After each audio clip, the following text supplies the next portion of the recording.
Thanks to technology now, our social circle is a reality to be closer and smaller than ever.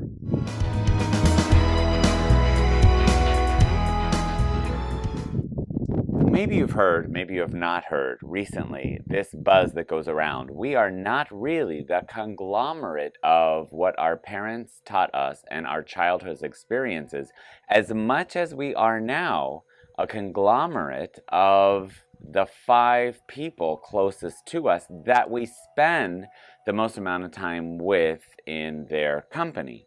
And I have to say, because I've chosen to live on 3 countries and I'm so around the world and don't have one sort of Sex in the City close-knit circle where every Tuesday it's dumplings and every Friday it's popcorn, and for the whole year, that changes.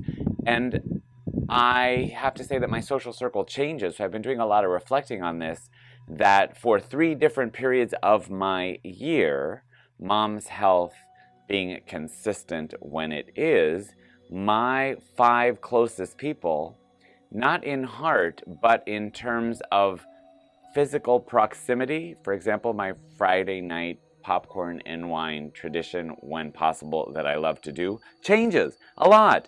Do you have a social circle of 5 people closest to you?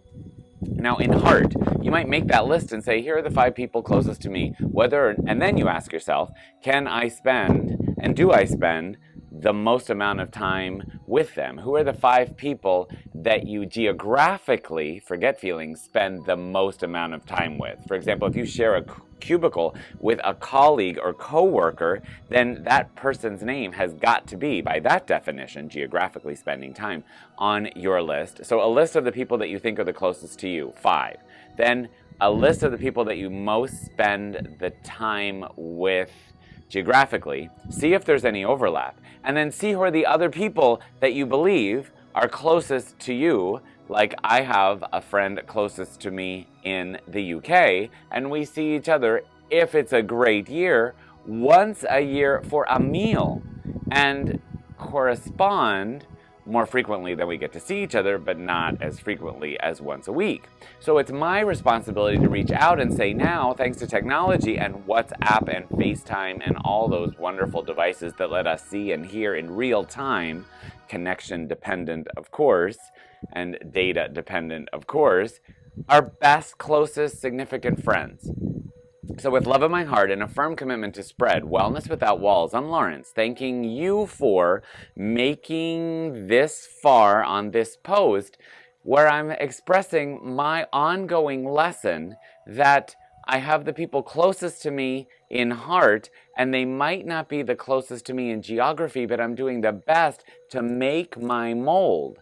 So for example, on my Friday night wine and popcorn ceremony, if you will, thanks to Apple's iPhone invention of a multiple person FaceTime, time zones dependent, of course, if people are willing, my closest people to me, I invite, if they're not physically in the room, because they're emotionally connected to me, to be online on FaceTime.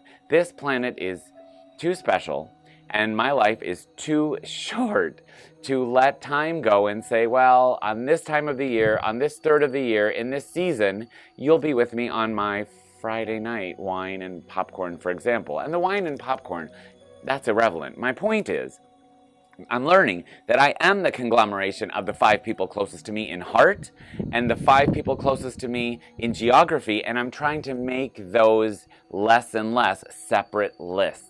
Do the people know closest to your heart and closest to your geography that they are on your list and that you are trying to make a morphing of these things?